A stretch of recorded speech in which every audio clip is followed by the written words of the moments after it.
L'asphodèle, c'est le nom d'une plante assez longue aux fleurs blanches que l'on trouve à l'état sauvage assez facilement en Vendée. C'est aussi le nom d'une association de passionnés de botanique qui organise sa 15e fête des plantes ce week-end à La Roche-sur-Yon. C'est le sujet de notre émission.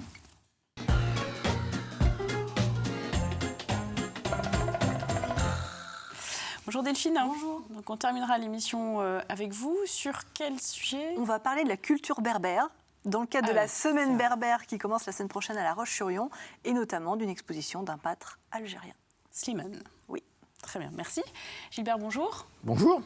Bonjour, regardez, Gilbert. Donc la chronique cette semaine. Eh bien, on va parler des communes nouvelles. Il y en a un certain nombre qui ont existé, il y en aura peut-être d'autres. Voilà, qu'on fusionnait. Voilà, donc pas de querelle de clocher, mais au contraire, plutôt des mariages. Très bien. Bonjour Pauline Dominici. Bonjour. Vous êtes membre de l'association l'Asphodèle. Je décrivais l'Asphodèle comme une association de passionnés de botanique. Oui. Alors peut-être d'abord, une ou un asphodèle, peu importe, parce qu'on a discuté un petit peu dans l'émission, c'est une fleur qui pousse à l'état sauvage, qu'on trouve facilement en Vendée, c'est ça à peu près ? Oui, en fait, sur les bords, on va dire, des routes, plutôt sur Saint-Avogour-des-Landes, en fait.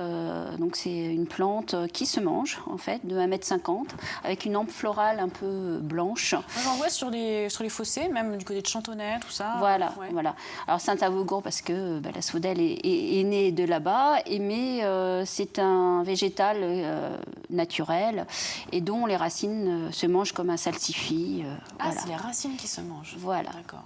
Donc l'association a été créée en 1991 par un monsieur qui s'appelle Albert Hilléré et son épouse Michel. Non, Marcel. Marcel, pardon. De Saint-Avogour-des-Landes. Oui, de Saint-Avogour-des-Landes. En fait, il a créé ça, c'est une bande de copains.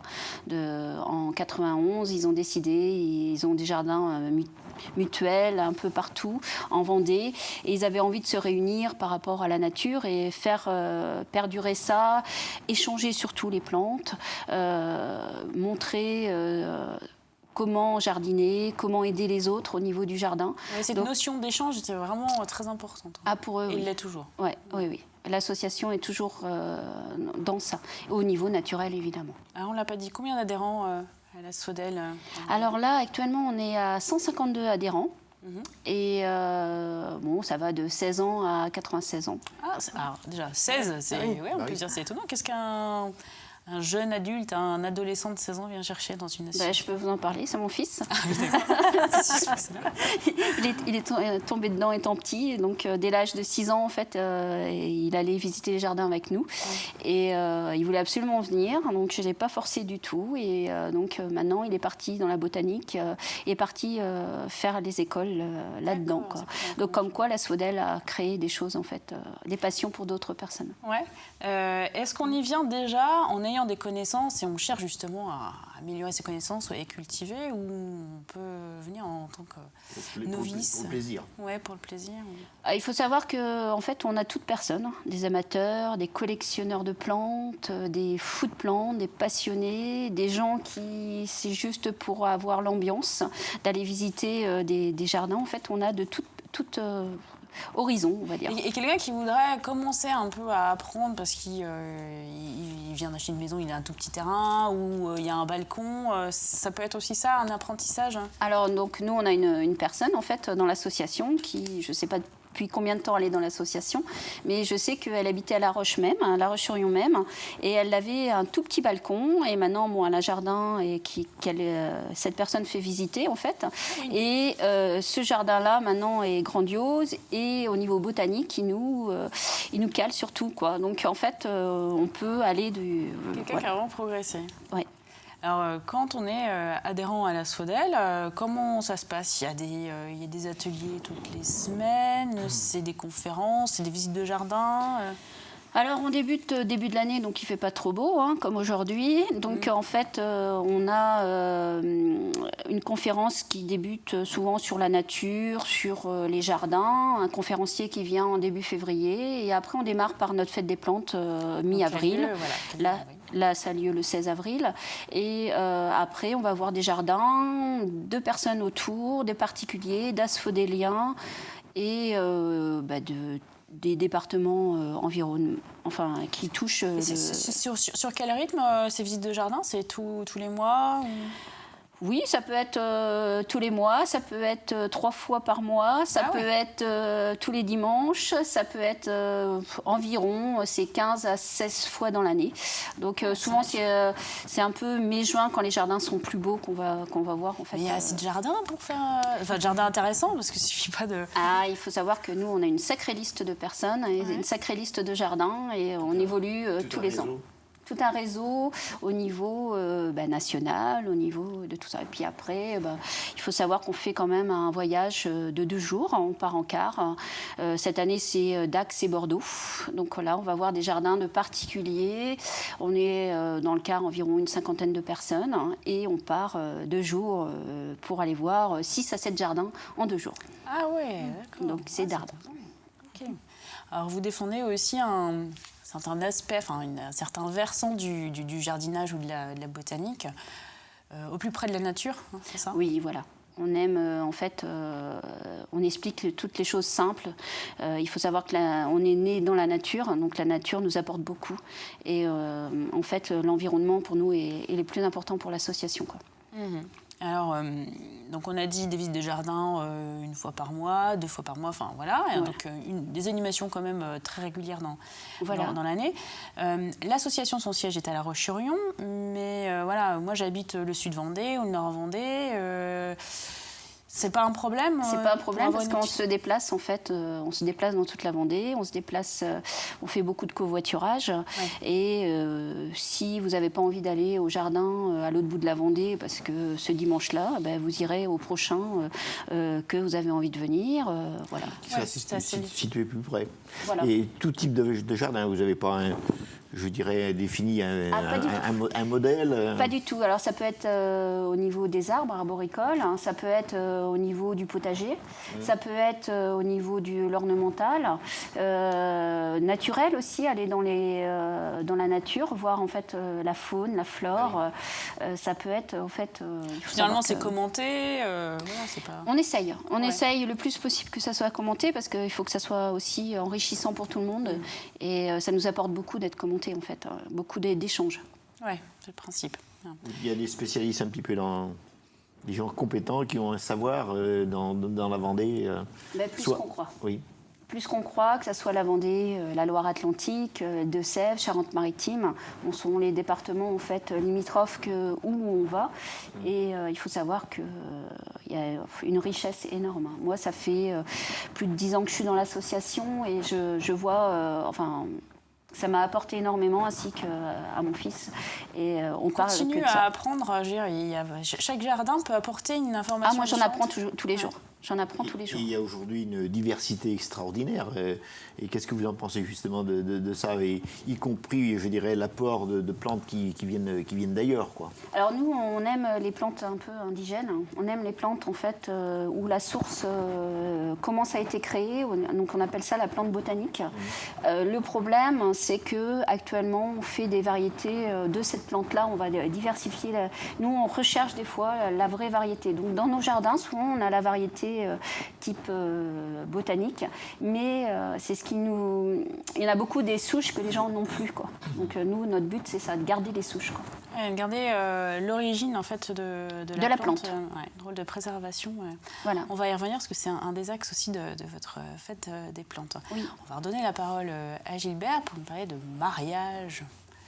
Oui, c'est ça, mariage entre communes. Oui.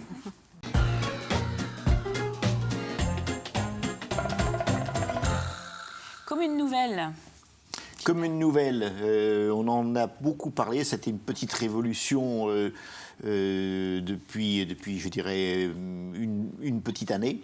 Alors pourquoi ce mouvement? Eh bien tout simplement parce qu'il y a une loi qui est parue en 2014. Il y avait d'autres lois c'était beaucoup plus anciennes, qui incitaient déjà un petit peu au regroupement de communes, y compris depuis 1970, la loi Marcellin, mais ça n'avait pas eu beaucoup d'effet. Et pourquoi subitement il y a eu un regain? Tout simplement parce que ça a été assorti d'une dotation budgétaire. Vous savez que les communes aujourd'hui, comme beaucoup de collectivités, on rogne un petit peu sur les dotations de l'État. Et on a prévu, pour celles qui voulaient bien se regrouper, que les dotations seraient maintenues à leur niveau antérieur pour 2016, 2017, 2018. Ce qui n'est pas quand même sans conséquence. Ah oui. Et puis même une petite rallonge pour les communes qui ont entre 1000 et 10 000 habitants, plus 5% par rapport à ce qui existait auparavant. Donc c'est quand même Ça méritait de significatif. s'y pencher. Alors, se pencher. on ne savait pas s'il allait y avoir une explosion de ce phénomène de regroupement ou pas. Il s'avère que le résultat est relativement mitigé. Il y a une carte qui va apparaître qui montre qu'en France, c'est relativement modeste, puisqu'il y a un peu plus de 1000 communes qui se sont regroupées, qui en donnent maintenant 300. Donc ça fait en gros 700 en moins sur 35-36 000. Ah oui, c'est tout à fait. Donc c'est tout juste 2%. Donc on ne peut pas dire qu'il y a eu grande vague. un engouement. Dans certaines régions, notamment la Normandie, ça a été plus fort. Il y a un exemple C'était également. une petite commune peut-être. Petite commune, puis sans doute un petit peu plus de mobilisation. Ce qui est peut-être le plus significatif, c'est juste chez nos voisins des Mauges, au sud, au nord pas le canton de Cholet, mais toutes les autres communes du Choletais se sont regroupées. Ce qui était auparavant des communautés de communes sont devenues des communes. Donc c'est quand même quelque chose d'important. Ouais. Voilà. En Vendée, il y a eu 8 nouvelles communes. Je peux les citer rapidement. Ouais. Les Essarts-en-Bocage qui regroupent 4 communes. Pour aller vite, je ne vais pas les citer. Douai-les-Fontaines qui regroupe les communes de Douai et de Fontaine, tout simplement. Mouilleron-Saint-Germain, on vous voit tout de suite les noms. Belvigny qui regroupe Belleville et Saligny. Sèvremont qui regroupe également 4 communes. Ça fait 2 exemples en Vendée de 4 communes qui se regroupent. Donc Sèvremont, alors c'est plus compliqué pour savoir où est-ce que ça se situe. C'est des Châteliers-Châteaumur, la Pommeraye-sur-Sèvre, Saint-Michel-Mont-Mercure et la Flosselière. Ouais. Les Rives de Lyon, 2 communes, Saint-Florent et Chaillé. Montrévert, c'est pas évident non plus. C'est Mormaison, Saint-André-de-Treizevoix et Saint-Sulpice-le-Verdon. 3 À communes. force s'en rappeler. Hein. Ah oui. Et puis, il y a Aubigny-les-Clouseaux, qui, tout simplement, qui regroupe les 2 communes que je viens de citer. D'accord, ça reste Aubigny et Donc, Clouseau. voilà, tout simplement. Pourquoi cette incitation au regroupement de communes? Il y a des aspects évidemment positifs. Ce qu'on veut, c'est d'une part un projet de territoire. Ce que l'on recherche également, c'est bien sûr des économies, puisque si on peut investir dans des projets communs d'équipement à plusieurs communes, mutualisation, y compris de personnel, ce qui est beaucoup moins évident. En tout cas, réduction effectivement un petit peu des charges, puisque les communes ont un peu plus de difficultés budgétaires qu'elles n'en avaient. Mais il y a des points noirs. Comment ? Il y a des points noirs. Il y a des points noirs, mais il y a aussi des points positifs. Quand même. Oui. Des points positifs, des points noirs peut-être, oui, parce qu'on a vu un petit peu des aspects que l'on recherchait, des objectifs, et les points noirs, dans certains cas, il y a eu un petit peu de précipitation, puisque c'était la carotte, il fallait absolument que le projet aboutisse avant le 31 décembre 2015. Donc ça a été fait un petit peu dans la précipitation. Des risques également parce que manque de sensibilisation et de préparation, notamment au niveau des habitants, même au niveau des élus, parce que cette loi est apparue après les élections de 2000 alors que je ne me trompe pas, 2014. Voilà. Pratiquement aucune campagne, aucune municipalité, enfin aucune des listes n'avait mis ça dans son programme. Mais la loi c'est dans les cartons depuis un petit moment. Un petit peu. Mais bon, la carotte financière n'était pas bien délimitée. Donc voilà. Et puis le petit risque, l'un des autres risques aussi, c'est un petit peu ce que craignent les gens, c'est la perte d'identité de chacune des communes. Les gens, ils sont quand même attachés. Et je dirais, en particulier les seniors, les gens qui ont moins de 30 ans, ça passe comme une lettre à la poste. Par contre, ceux qui vivent dans leur commune depuis un certain temps, surtout s'ils y sont nés, ils tiennent à leur localité. risque également, il y a des écueils possibles, notamment la représentativité. Si je prends l'exemple de Sèvres-et-Mont, il y a 72 élus maintenant pour les communes concernées. En 2020, il n'y en aura plus que 33. Et en 2026, c'est prévu par la loi, il n'y en aura plus que 27 dans cette strate de population. Perte de proximité aussi. Et puis, il y a quelques élus, justement, c'est lié un petit peu justement au manque de préparation, quelques élus qui décrochent un petit peu parce qu'ils avaient été élus pour leur commune, ils n'ont pas été élus, ils ne se sentent pas élus pour 3 ou 4 communes. Et puis là où ça grince un petit peu, c'est aussi au niveau du personnel, parce que quand il y avait 2 directeurs généraux dans les communes, il n'en faut plus qu'un seul, il y a des petits soucis de cet ordre-là. Alors, pour en terminer, normalement, l'affaire était close au 31 décembre 2015. Et comme ça a été fait de façon un peu précipitée, on a rajouté 6 mois supplémentaires, donc jusqu'au 30 juin 2016. Il peut y avoir de nouveaux projets avec les mêmes avantages financiers. On sait que du côté de la Mottachar, ça bouge beaucoup. Il y a sans doute quelque chose qui va se produire. Dans le sud Vendée également, il y aura sans doute un projet, mais on n'en parle pas beaucoup, mais probablement. Et puis après, n'importe qui pourra s'associer, mais par contre, la carotte financière, elle sera mangée. Elle sera mangée. Très bien. Voilà. Bien. Bon, c'est optimiste tout ça. D'accord. On a bien compris qu'on devenait senior à partir de 30 ans avec vous, Gilles. D'ailleurs, tout à l'heure. Pour revenir donc à l'association de la Sodel, donc c'est passionné de plantes. Donc, dans votre actualité, cette fête des plantes qui a lieu le 16 avril au château des Odéries à La Roche-sur-Yon, c'est la 15e, donc c'est pas nouveau. Non. Combien de personnes, à peu près, vous arrivez à chiffrer le nombre de visiteurs? Alors, il faut savoir que c'est gratuit. Donc, on a du mal. En fait, c'est au château des Odéries à La Roche-sur-Yon. C'est avec la ville de La Roche qu'on est, qui nous aide au niveau partenaire. Ils nous aident beaucoup. Et on ne peut pas compter parce qu'il y a 2 ouvertures en fait, au château des Odéries. Donc, les gens arrivent de partout. Donc, environ 5 000, 6 000 personnes dans la journée, voire plus. De toute façon, ça, c'est clair. Surtout l'après-midi. Alors, quel est le programme? Donc, il y a des stands. Ah oui, alors on a 70 exposants. Cette année, on fait carton plein. C'est des professionnels ou... Ah oui.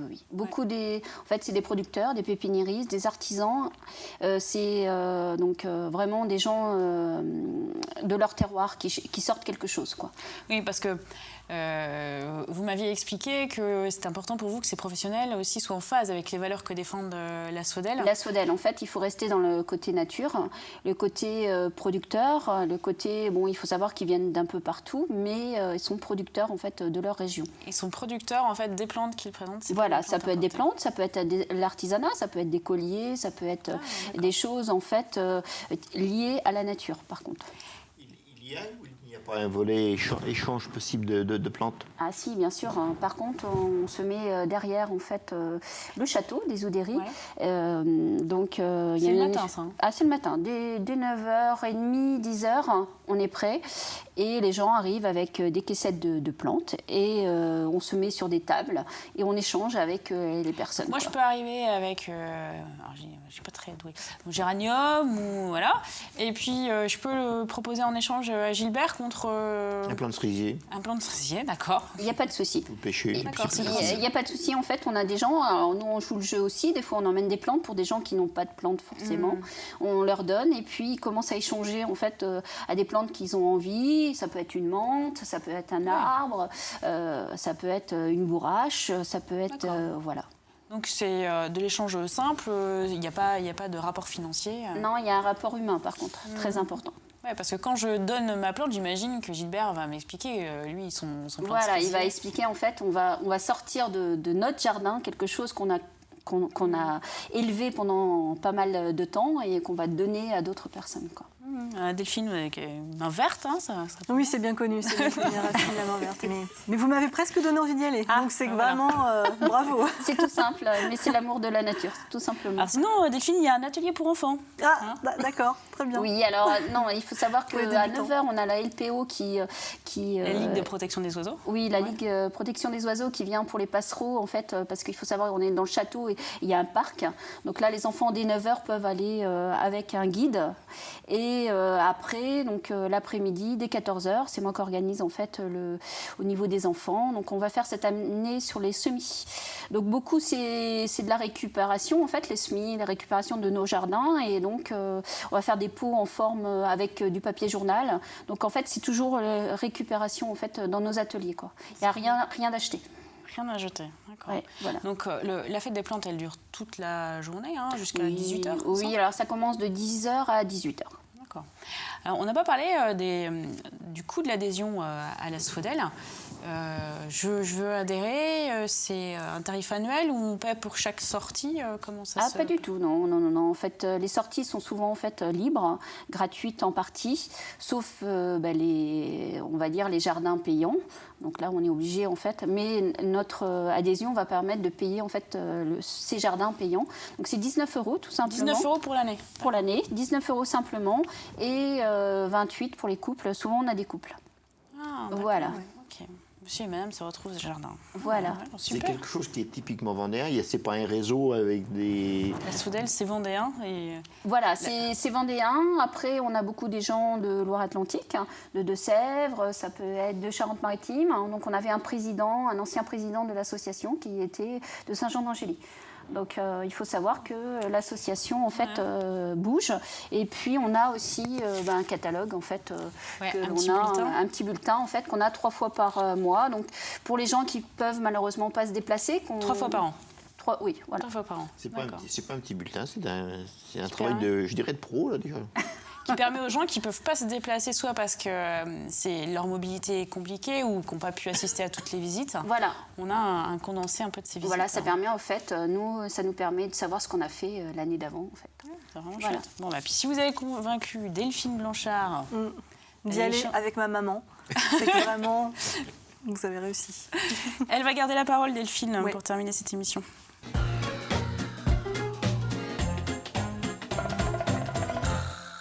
Dépaysement. Oui, dépaysement total. Du 13 au 23 avril à La Roche-sur-Yon, c'est la semaine berbère. Donc l'occasion de s'immerger dans cette culture algérienne et kabyle notamment. Il y a des repas avec du couscous notamment. Gilbert, couscous. Il y a des conférences, il y a des concerts, il y a des projections et il y a une exposition que je vous recommande tout particulièrement à la maison de quartier du Pont-Morino. Et l'artiste s'appelle Slimane, il est originaire de Kabylie et il est niortais depuis de nombreuses années.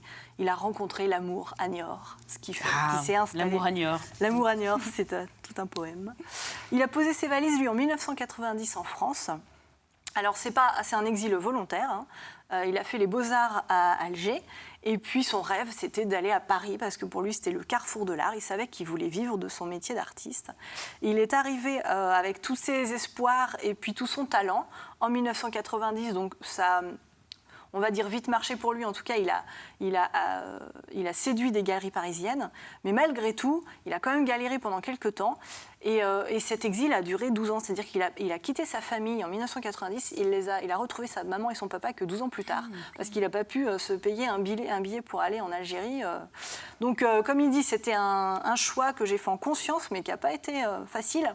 Et quand il vous raconte ça, on comprend après le sens de ces toiles. Ces toiles, des très belle toile, lumineuse, et on voit l'Algérie et on voit la Kabylie dans ces toiles. Au premier regard, c'est assez impressionnant. Et il dit que c'est en France, finalement, qu'il a découvert son pays. Quand quelque chose vous manque, c'est là que tout à coup, il y a quelque chose qui se passe. Et puis surtout, moi j'ai passé une matinée dans son atelier à Niort, donc je regardais, j'osais pas. Et puis à un moment donné, il me dit mais allez-y, touchez, mes toiles sont faites pour ça. Donc c'est une toile qu'on peut toucher, c'est merveilleux. Donc quand vous irez, vous irez voir ça. Touchez parce que ces toiles ont du relief. Dans ces toiles, il met de la terre de Kabylie, il met de la poussière volcanique, il met de l'anis étoilé, il met de la coriandre mélangée à l'acrylique. Et donc ça fait des espèces de choses, mais vraiment très très jolies, avec du relief. Et effectivement, les montagnes kabyles, là, elles prennent tout leur sens et c'est exactement ça. C'est du 16 avril au 10 mai à la maison de quartier du Pont-Morino, à La Roche-sur-Yon. Ça, c'est pas exposition. Ouais, son exposition, voilà. C'est la semaine berbère. Entrée libre. entrée libre, exactement, et en plus on peut toucher les toiles. On a bien retenu ça. Ah oui, vous avez adoré. Hein, Ah oui. On ne peut pas les emporter comme ça, mais on peut les toucher. Alors, ça s'appelle du vol après. En plus, elle coûte assez cher parce que maintenant Slimane est un artiste reconnu, de renommée internationale. Donc non, Gilbert, je ne vous conseille pas de voler une toile. Mais Slimane est là le 15 avril, c'est le vernissage, c'est ouvert à tout le monde. Je vous conseille d'aller voir ce personnage haut en couleur et vraiment qui va vous faire passer son amour de sa Kabylie natale. Voilà. Et qui est un ami de Claude Bonnat qu'on a accueilli dans une émission précédente. Voilà. Merci à tous les trois d'avoir participé à cette émission. Donc, Merci on rappelle la fête des plantes ce samedi 16 avril à La Roche-sur-Yon, de 10h jusqu'à 18h.